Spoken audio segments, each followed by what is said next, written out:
ABC என்கின்ற 3 உருக்கள் இருக்கின்றது.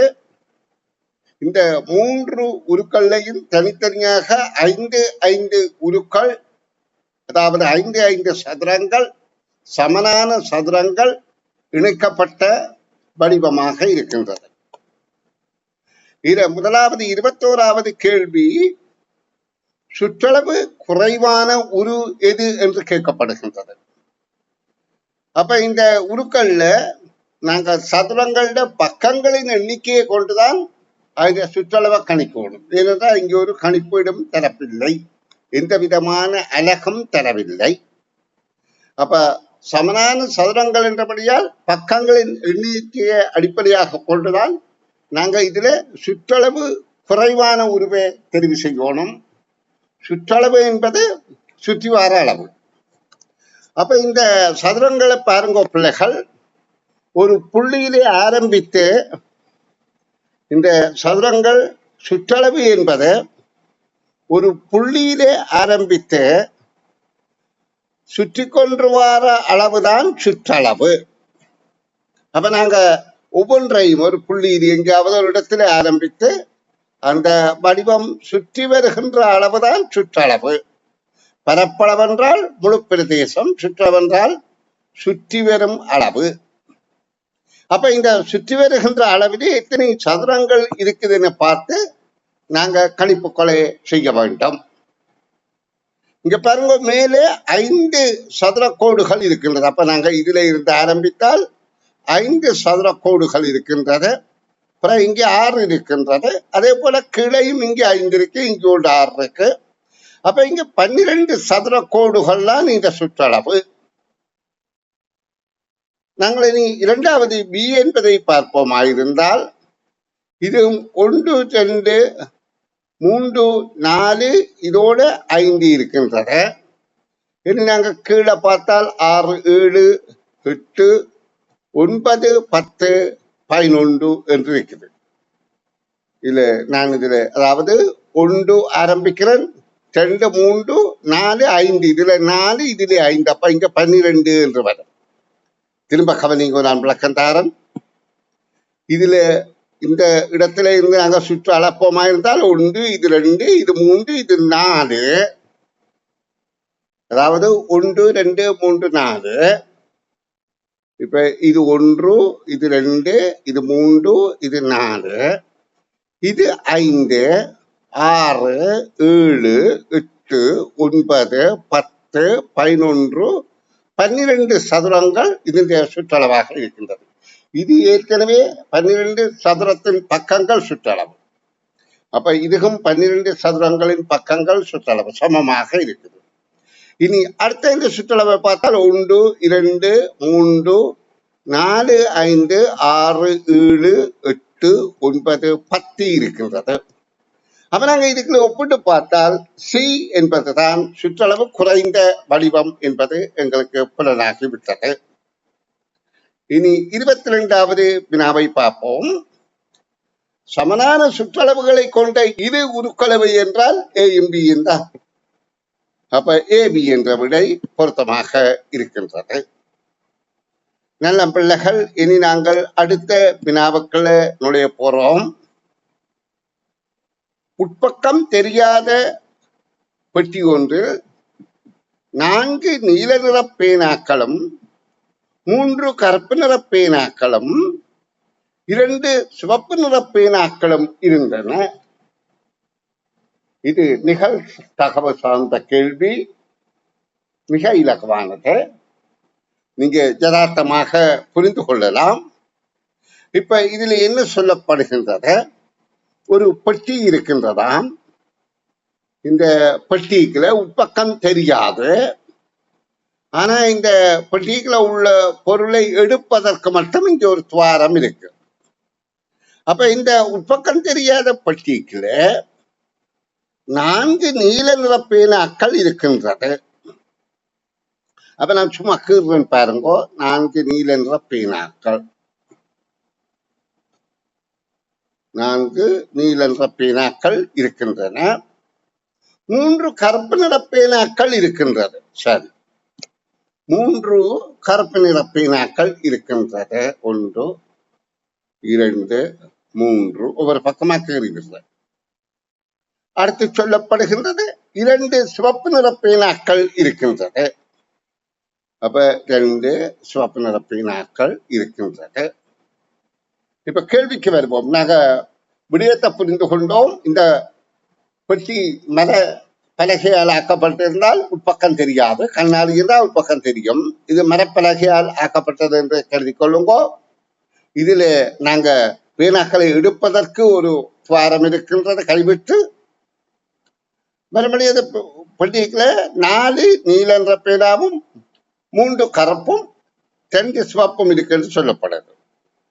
இப்ப கேள்வி, பேனாக்களை பார்க்காமல் ஒரே நிறத்திலான 2 பேனாக்களை தவறாமல் பெறுவதற்கு பெட்டியிலிருந்து வெளியே எடுக்கப்பட வேண்டிய பேனாக்களின் குறைந்தபட்ச எண்ணிக்கை யார்? அப்ப குறைந்தபட்ச எண்ணிக்கை என்றபடியா நாங்க விடிய ஆதாரமாக கொண்டு பார்ப்போம். இப்ப 3 பேனாவை எடுத்தால் அது சில வேளை 3ம் ஒரே நிறமாக இருக்கலாம், அது சில வேளை என்பது. ஆனா உறுதியாக இருக்க முடியாது. உறுதியாக தனித்தனி பேனாவாக இருக்கலாம். அதாவது ஒரு சிவப்பு, ஒரு நீலம், ஒரு கருப்பாக இருக்கலாம், அல்லது 3ம் ஒன்றாக இருப்பதை நாங்கள் கருத முடியாது, நிச்சயமாக கூற முடியாது.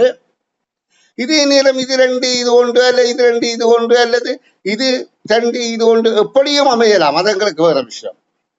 அப்ப 3 என்கின்ற போது இப்படி அமையக்கூடி இருக்கின்ற படியால் ஒரு நிறம் 2 கிடைக்காது என்பது நிச்சயமாகின்றது. மற்றது எல்லாத்திலையும் 2 கிடைக்கலாம். இது தனியா 3 மற்ற 0 கிடைத்தா 2 கிடைக்கும். ஆனா இது நிச்சயம் இல்லை. அப்ப இதுக்கும் அமையலாம் தானே. அப்ப இப்படி ஒன்று கிடைக்கும் என்று காண்றபடியால் நிச்சயமாக நாங்கள் 3ஐ எடுத்தால் 2 பேனா ஒரே நிறத்தில் கிடைப்பதற்கு நிச்சயமான சந்தர்ப்பம் இல்லை. ஆனா இப்ப நாங்கள் 4ஐ பார்ப்போம். 4ஐ எடுத்தால் அரமிஞ்சி இப்படியாக ஒரு நிறம் கிடைத்தா மற்ற 2 தானே கிடைக்கும். அது என்ன நிறமாக இருக்கலாம். இதுல 3 நிறத்திலே ஒரு வகையான நிறம் ஒன்று, அடுத்த வகையான நிறம் ஒன்று கிடைத்தால் அடுத்த 2 தான் கிடைக்கும். சில பல 4 முறை நிறமாக இருக்கலாம், சில பல 3 ஒன்றாக இருக்கலாம், 2 ஒன்றாக இருக்கலாம். எப்படி நிகழ்வாக இருந்தாலும் எங்களுக்கு ஏதோ ஒரு நிறம் 2 கிடைக்கக்கூடிய குறைந்த எண்ணிக்கை 4 என்பதுதான் கேள்விக்கான விடை. இனி அடுத்த 24வது கேள்வியை பார்ப்போம். பேனாக்களை பார்க்காமல் ஒரு நீல நிற பேனாவை தவறாமல் பெறுவதற்கு பெட்டியிலிருந்து வெளியே எடுக்கப்பட வேண்டிய பேனாக்களின் எண்ணிக்கை யாது என்பதே கேள்வி. இப்ப இதுல நாங்க பார்க்கிறாங்க 4 நீல நிறம் இருக்குது, கருப்பு நிறம் 3 இருக்கின்றது, கருப்பு 3 இருக்கின்றது, 2 சிவப்பு நிறம் இருக்கின்றது, 2 சிவப்பு நிறம் இருக்கின்றது. இப்ப இதுல கேள்வி என்ன, ஒரு நீல நிற பேனாவை பெறுவதற்கு எத்தனை பேனாக்களை எடுக்கும்? நிச்சயமாக நீல நிறம் பெறணும் என்றால் இந்த 2ம் இந்த 1ம் எடுத்த பிறகுதான் நிச்சயப்படுத்தலாம். அப்ப 6 பேனாக்களை எடுத்தால் நிச்சயமாக நீலம் சிலவள 4ம் வரலாம், 3ம் வரலாம், 2ம் வரலாம். ஆனா 1வது நிச்சயமாக வரும். ஏன், 2 சிவப்பும் எடுக்கப்பட்டு 3 கருப்பும் எடுக்கப்பட்டாலும் நீலம் கடைசியா 1வது இருக்கும். அப்ப 6 பேனாக்களை என்பது இதற்கான விடையாகும். இப்ப உங்களுக்கு புரிந்திருக்கும் என எதிர்பார்த்து கொண்டு அடுத்த வினாவுக்கு விடை காண் விளக்கம் தருகின்றேன். ஒரு மாதத்தின் 11ஆம் தேதி ஞாயிற்றுக்கிழமை ஆயின் அடுத்தடுத்த ஞாயிறு 25ஆம் தேதி வரை உள்ள நாட்களின் எண்ணிக்கை யார்? அப்ப நாங்க கேலண்டரை பார்த்திருப்போம். ஒரு ஞாயிற்றுக்கிழமை 11ஆம் தேதியாக இருந்தால், இங்க பாருங்க, ஒரு ஞாயிற்றுக்கிழமை இங்க சொல்லப்படுது 11ஆம் தேதி என்றால் அடுத்த ஞாயிறு 11 கூட்டினா 18, அடுத்த ஞாயிறு 18 கூட்டினா 25. இப்ப இங்க சொல்லப்படுகின்றது ஒரு மாதத்தின் 11ஆம் தேதி ஞாயிற்றுக்கிழமையிலிருந்து அடுத்ததுக்கு அடுத்தது ஞாயிறு 25ஆம் திகதி வரையுள்ள நாட்களின் எண்ணிக்கை யாது? அப்ப நீங்க பிள்ளைகளை பார்ப்பீர்கள், ஓஹோ, ஒரு கிழமை என்றா 7 நாள், இது 7 தானே கூட்டினாங்க, இதுல 7 தானே கூட்டினாங்க. அப்ப 7 14 என்ற விடை அளிப்பீர்கள். அது தவறு. என்ன காரணம் என்றால், இந்த முதல் எண்ணிக்கையில இந்த ஞாயிறு உட்படத்தான் எண்ணப்படுகின்றது. நல்லா கவனிங்கோ.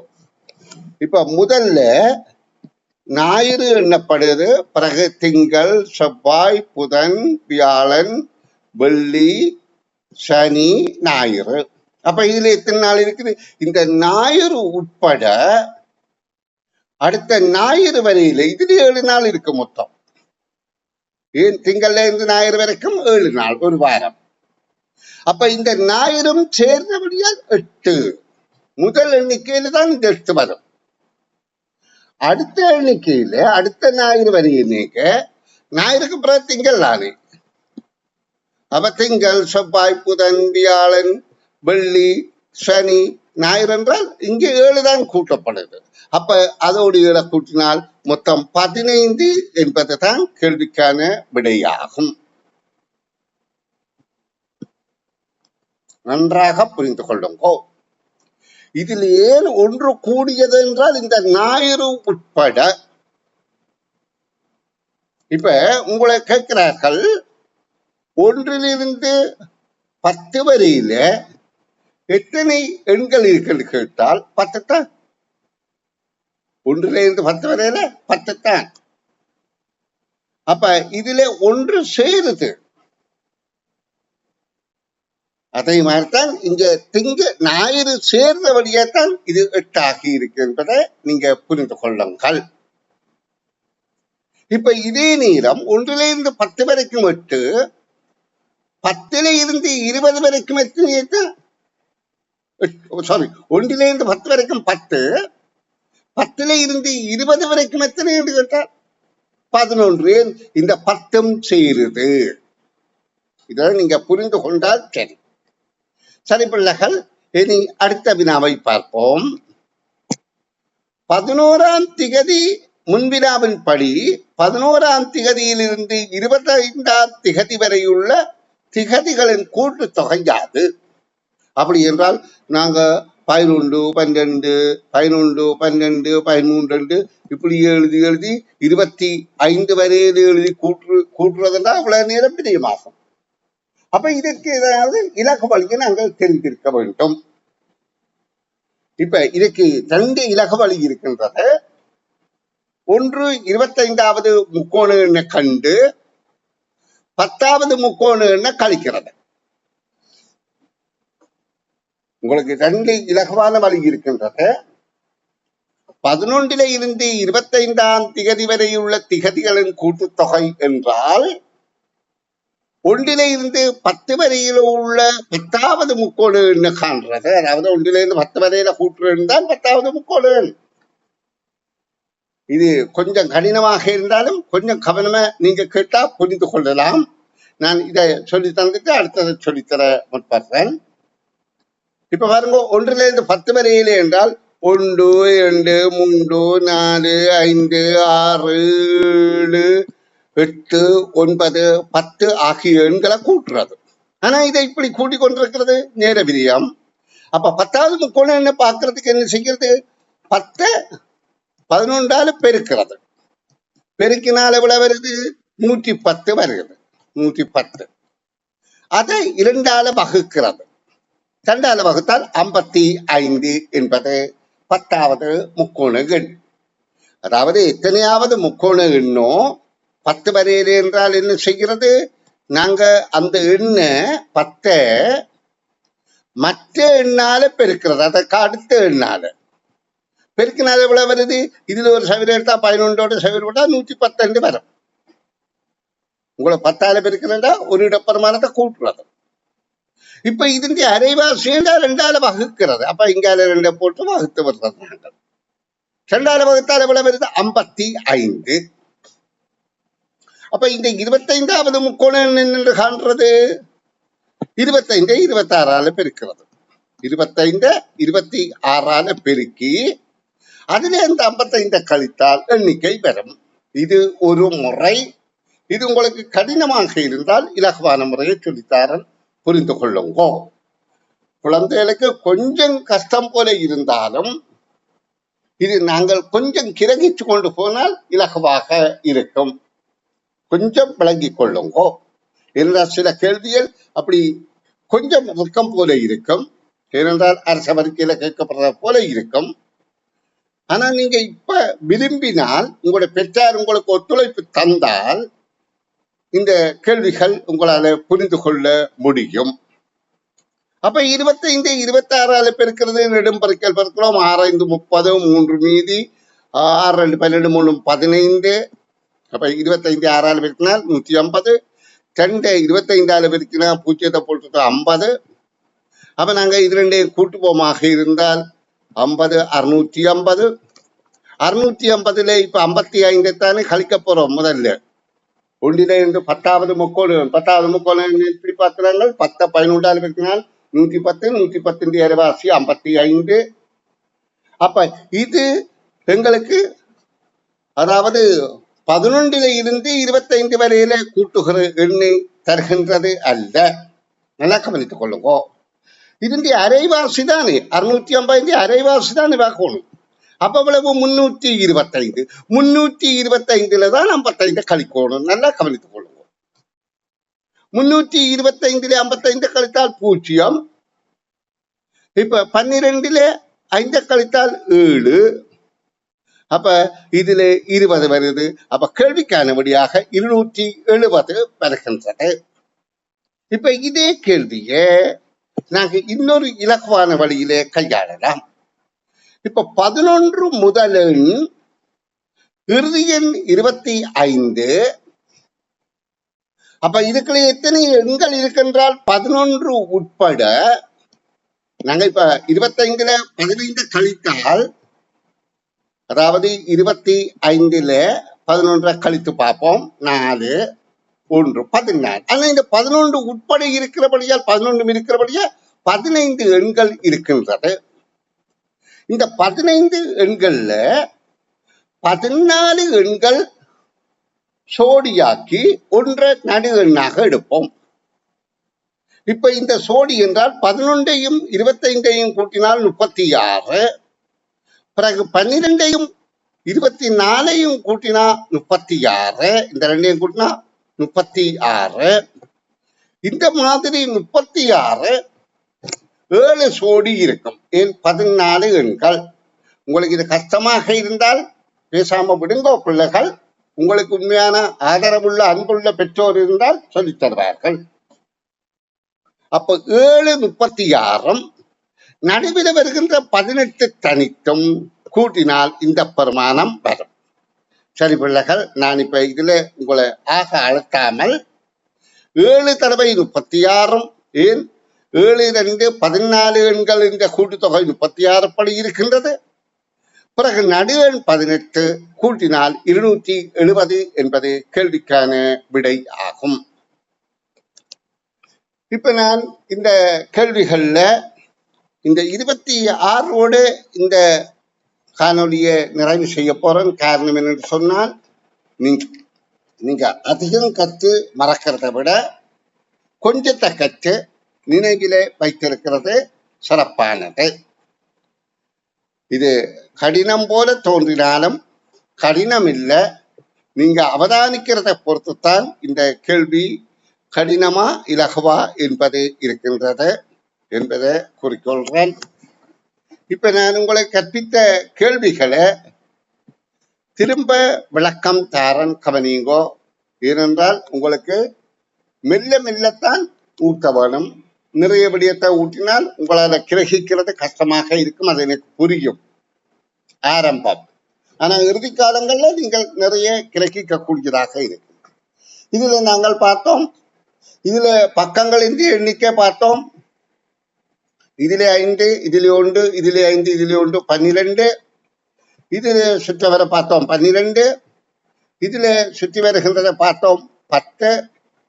அப்ப கேள்விக்கான விடை சுற்றளவு குறைந்தது. மூன்றாவது சமனான சுற்றளவு என்பது ஏயும் பியும் என்பதை பார்த்தோம். அடுத்த கேள்வியில உட்பக்கம் தெரியாத பட்டியல 4 நீல நிறம், 3 கருப்பு நிறம், 2 சிவப்பு நிற பேனாக்கள் இருக்கின்றது. பேனாக்களை பார்க்காமல் ஒரே நிற பேனாவை இரு பேனாக்களை தவறாமல் பெறுவதற்கு குறைந்தபட்சம் 4 எடுத்தா போதும். 4 எடுத்தால் என்ன நிறம் என்று வேண்டாம், 3 நிறம் என்பது மட்டும் நீங்கள் கருத்திக் கொள்வோம். இங்க 3 நிறங்கள் இருக்கின்றது. அது எந்த நிறமாக இருக்கலாம். இதிலே 1, இதிலே 1, இதிலே 2 வரும் தானே. எப்படி பார்த்தாலும் நிறம் வேறையா இருக்கலாம். அப்ப இப்படி இருக்கின்ற போது 4 பேனா எடுத்தால் 2 பேனாக்கள் ஒரே நிறத்துல வருவதற்கு சந்தர்ப்பம் இருக்கின்றது. அடுத்த வினா, ஒரு நீல நிற பேனாவை தவறாமல் பெறுவதற்கு எத்தனை இருக்க வேண்டும்? இதுல 4 இருக்குது, இதுல நீல நிற 4 இருக்குது, 3 கருப்பு நிறம் இருக்குது, 2 சிவப்பு நிறம் இருக்கு. அப்ப இந்த 2ஐயும் இந்த 3ஐயும் எடுத்த பிறகு நிச்சயமாக அது நீளமாக இருக்கலாம். அப்ப 2, 3, 5, 5க்கு பிறகு 6 என்பது கேள்விக்கான விடை. தற்செயலாக இதிலே கருப்பு நிற பேனா ஒன்றை எடுப்பதற்கு சொன்னால் இது 2ஐயும் கூட்டி அடுத்தது 7ஆவது. விளங்குமா எதிர்பார்க்கிறேன். ஒரு கருப்பு நிறம் நிச்சயமா கிடைக்கணும் என்றால் 4 நீல நிறமும் 2 கருப்பு நிறமும் எடுத்த பிறகுதான் நிச்சயமாக ஒரு கருப்பு நிறம் கிடைக்கும். அதே போல ஒரு சிவப்பு நிறம் எடுப்பதற்கு என்று கேட்கப்பட்டிருந்தால் ஒரு சிவப்பு நிறம் எடுக்கிறதுக்கு என்றால் இந்த 4ஐயும் இந்த 3ஐயும் எடுத்தால் 7, 7க்கு எடுத்தால் 8ஆவதாகத்தான் நிச்சயமாக சிவப்பு வரும். ஆனா அங்க இருக்கிறதே 9 பேனாதான். 8 பேனாவை எடுத்தால்தான் 1 சிவப்பாக இருப்பதற்கு நிச்சயத்தன்மை இருக்கின்றது. கொஞ்சம் கவனமா புரிந்து கொள்ளுங்க பிள்ளைகள். இது ஒரு கடினம் என்று நினைத்தால்தான் கடினம். நாங்கள் இலகுபடுத்தி இதை புரிந்து கொள்ளலாம். ஒரு மாதத்தின் 11ஆம் தேதியில இருந்து ஞாயிறில இருந்து அடுத்த ஞாயிறு 25 வரை உள்ளது எத்தனை நாட்கள் என்று கேட்கப்பட்டது. அப்ப நான் சொன்ன ஞாயிறுல இருந்து அடுத்த ஞாயிறு வரையில ஒரு தடவை ஞாயிறு கூடுதலாக எண்ணப்படுகின்றபடியால் 8, பிறகு திங்கள்ல இருந்து ஞாயிறு வரை என்றால் 7 மட்டும் 15 நாட்கள் என்பது எங்களுக்கு விளங்கிவிட்டது. அடுத்தது 11ஆம் தேதியில இருந்து 25ஆம் தேதி வரையில உள்ள எண்களை கூட்டுற முறைதான் உங்களுக்கு நான் சொல்லித்தந்தேன். முதலாவது எண்ணையும் இறுதி எண்ணையும் கூட்டினால் 36. அதற்கு அடுத்த 12ஐயும் இப்பொழுது 25க்கு முந்தின 24ஐயும் கூட்டினால் 36. 13ஐயும் 23ஐயும் கூட்டினால் 36. 14ஐயும் 22ஐயும் கூட்டினால் 36. இப்படி 7 சோடி வரும். இங்க 15ஐயும் 21ஐயும் கூட்டினால் 36. 16ஐயும் 20ஐயும் கூட்டினால் 36. இப்ப 17ஐயும் 19ஐயும் கூட்டினால் 36. இந்த 18 தனித்து இருக்கின்றது. இதுல 7 சோடிகள் இருக்கின்றது. நல்லா கவனித்துக் கொள்ளுங்க. 15 எண்கள் இருந்தால் 14 7 சோடி. இங்க பாருங்க, 1 சோடி, 2 சோடி, 3 சோடி, 4 சோடி, 5 சோடி, 6 சோடி, 7 சோடி. 7 2 14. அப்ப நடு எண் 18.